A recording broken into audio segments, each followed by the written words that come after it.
नमस्कार साथीहरू, आज हामी कुरा गर्नेछौँ सामान्य ज्ञान नेपाली। आउनु सुरु गरौँ। अब नेपालमा सबैभन्दा बढी जनसङ्ख्या भएको जिल्ला कुन हो? काठमाडौँ। नेपालमा सबैभन्दा बढी जनसङ्ख्या भएको जिल्ला कुन हो? काठमाडौँ। नेपालको सबैभन्दा पुरानो मूर्ति कुन हो? विरूपाक्षीको मूर्ति। नेपालको सबैभन्दा पुरानो मूर्ति कुन हो? विरूपाक्षीको मूर्ति। विश्वको सबैभन्दा गहिरो ताल कुन हो? बैकाल ताल। विश्वको सबैभन्दा गहिरो ताल कुन हो? बैकाल ताल। विश्वको सबैभन्दा ठुलो जनावर कुन हो? नीलो व्हेल माछा। विश्वको सबैभन्दा ठुलो जनावर कुन हो?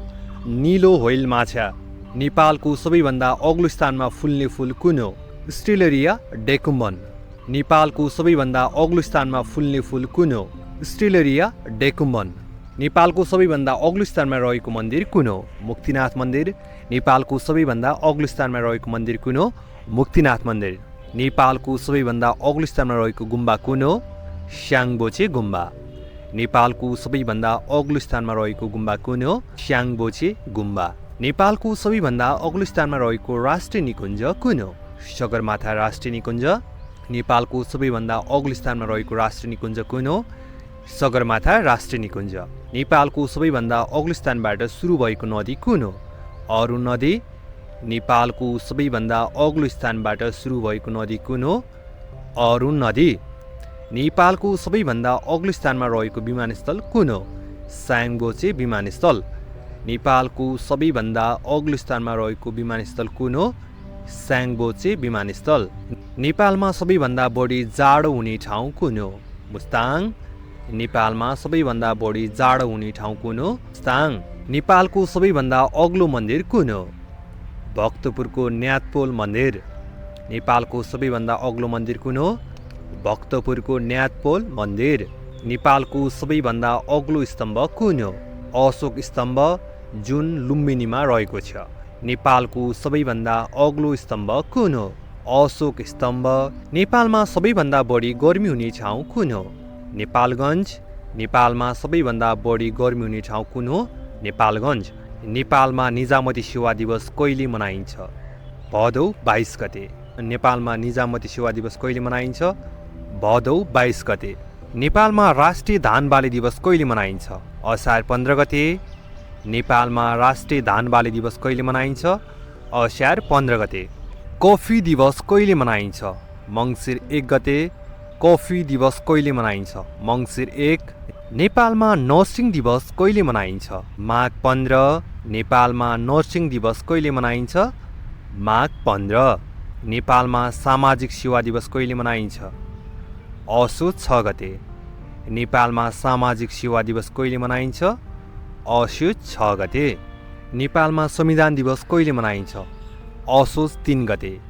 नेपालमा संविधान दिवस कहिले मनाइन्छ? असोज 3 गते। नेपालमा गणतन्त्र दिवस कहिले मनाइन्छ? जेठ 15 गते। नेपालमा गणतन्त्र दिवस कहिले मनाइन्छ? जेठ 15 गते। नेपालमा सैनिक दिवस कहिले मनाइन्छ? महाशिवरात्रिका दिन। शिवरात्रिका दिन सैनिक दिवस मनाइन्छ। नेपालमा सैनिक दिवस कहिले मनाइन्छ? महाशिवरात्रिका दिन। कुनै पनि युद्धमा भाग नलिएको देश कुन हो? स्विजरल्यान्ड। कुनै पनि युद्धमा भाग नलिएको देश कुन हो? स्विजरल्यान्ड। जनावरदेखि लाग्ने डरलाई के भनिन्छ? जूफोबिया। जनावरदेखि लाग्ने डरलाई के भनिन्छ? जूफोबिया। सूर्यको तेजदेखि लाग्ने डरलाई के भनिन्छ? हेलियोफोबिया। सूर्यको तेजदेखि लाग्ने डरलाई के भनिन्छ? हेलियोफोबिया। किताबदेखि लाग्ने डरलाई के भनिन्छ? बिब्लियोफोबिया। किताबदेखि लाग्ने डरलाई के भनिन्छ? बिब्लियोफोबिया। मेघ गर्जन हुँदा लाग्ने डरलाई के भनिन्छ? एस्ट्रोफोबिया। मेघ गर्जन हुँदा लाग्ने डरलाई के भनिन्छ? एस्ट्रोफोबिया। डाक्टरदेखि लाग्ने डरलाई के भनिन्छ? ल्याट्रोफोबिया। डाक्टरदेखि लाग्ने डरलाई के भनिन्छ? ल्याट्रोफोबिया। अँध्यारोदेखि लाग्ने डरलाई के भनिन्छ? नाइटोफोबिया। अँध्यारोदेखि लाग्ने डरलाई के भनिन्छ? नाइटोफोबिया। छायादेखि लाग्ने डरलाई के भनिन्छ? साइयोफोबिया। छायादेखि लाग्ने डरलाई के भनिन्छ? साइयोफोबिया। भिडदेखि लाग्ने डरलाई के भनिन्छ? डेमोफोबिया। भिडदेखि लाग्ने डरलाई के भनिन्छ? डेमोफोबिया। पानीदेखि लाग्ने डरलाई के भनिन्छ? हाइड्रोफोबिया। पानीदेखि लाग्ने डरलाई के भनिन्छ? हाइड्रोफोबिया। बढी उचाइमा पुग्दा लाग्ने डरलाई के भनिन्छ? एक्रोफोबिया। बढी उचाइमा पुग्दा लाग्ने डरलाई के भनिन्छ? एक्रोफोबिया। समुद्रदेखि लाग्ने डरलाई के भनिन्छ? थालस्योफोबिया। समुद्रदेखि लाग्ने डरलाई के भनिन्छ? थालस्योफोबिया। नेपालमा सबैभन्दा बढी विमानस्थल भएको जिल्ला कुन हो? सोलुखुम्बु। नेपालमा सबैभन्दा बढी विमानस्थल भएको जिल्ला कुन हो? सोलुखुम्बु। नेपालमा सबैभन्दा बढी गुम्बा भएको जिल्ला कुन हो? सोलुखुम्बु। नेपालमा सबैभन्दा बढी गुम्बा भएको जिल्ला कुन हो? सोलुखुम्बु। झोलुङ्गे पुलको जिल्ला भनेर कुन जिल्लालाई चिनिन्छ? बागलुङ। झोलुङ्गे पुलको जिल्ला भनेर कुन जिल्लालाई चिनिन्छ? बागलुङ। विश्वका प्रथम अन्तरिक्ष पर्यटक को हुन्? Dennis Tito. विश्वका प्रथम अन्तरिक्ष पर्यटक को हुन्? Dennis Tito. विश्वको प्रथम विश्व भ्रमण गर्ने व्यक्ति को हुन्? म्यागलान। विश्वको प्रथम विश्व भ्रमण गर्ने व्यक्ति को हुन्? म्यागलान। विश्वको सबैभन्दा ठुलो खाडी कुन हो? मेक्सिको खाडी। विश्वको सबैभन्दा ठुलो खाडी कुन हो? मेक्सिको खाडी। विश्वको सबैभन्दा ठुलो टापु कुन हो? ग्रिनल्यान्ड। विश्वको सबैभन्दा ठुलो टापु कुन हो? ग्रिनल्यान्ड। विश्वको सबैभन्दा ठुलो पर्खाल कुन हो? Great wall of China. विश्वको सबैभन्दा ठुलो पर्खाल कुन हो? Great wall of China. यो हामीले सानैदेखि सुन्दै आएको ठाउँ हो। विश्वको सबैभन्दा ठुलो पंक्षी कुन हो? अस्ट्रिच। विश्वको सबैभन्दा ठुलो पंक्षी कुन हो? अस्ट्रिच। विश्वको सबैभन्दा ठुलो नहर कुन हो? स्वेज नहर। विश्वको सबैभन्दा ठुलो नहर कुन हो? स्वेज नहर। विश्वको सबैभन्दा अग्लो जनावर कुन हो? जिराफ। विश्वको सबैभन्दा अग्लो जनावर कुन हो? जिराफ। विश्वको सबैभन्दा अग्लो झरना कुन हो? एन्जल झरना। विश्वको सबैभन्दा अग्लो झरना कुन हो? एन्जल झरना। विश्वको सबैभन्दा अग्लो स्थानमा रहेको पछाड कुन हो? पामेर पछाड, जुन तिब्बतमा रहेको छ।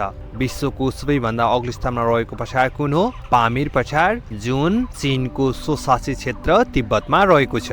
विश्वको सबैभन्दा पुरानो धर्म कुनलाई मानिन्छ? हिन्दू धर्म। विश्वको सबैभन्दा पुरानो धर्म कुनलाई मानिन्छ? हिन्दू धर्म। विश्वको सबैभन्दा पुरानो खेल कुन हो? पोलो। विश्वको सबैभन्दा पुरानो खेल कुन हो? पोलो। विश्वको सबैभन्दा पुरानो धातु कुन हो? तामा। विश्वको सबैभन्दा पुरानो धातु कुन हो? तामा।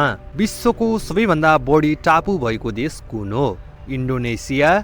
विश्वको सबैभन्दा बढी टापु भएको देश कुन हो?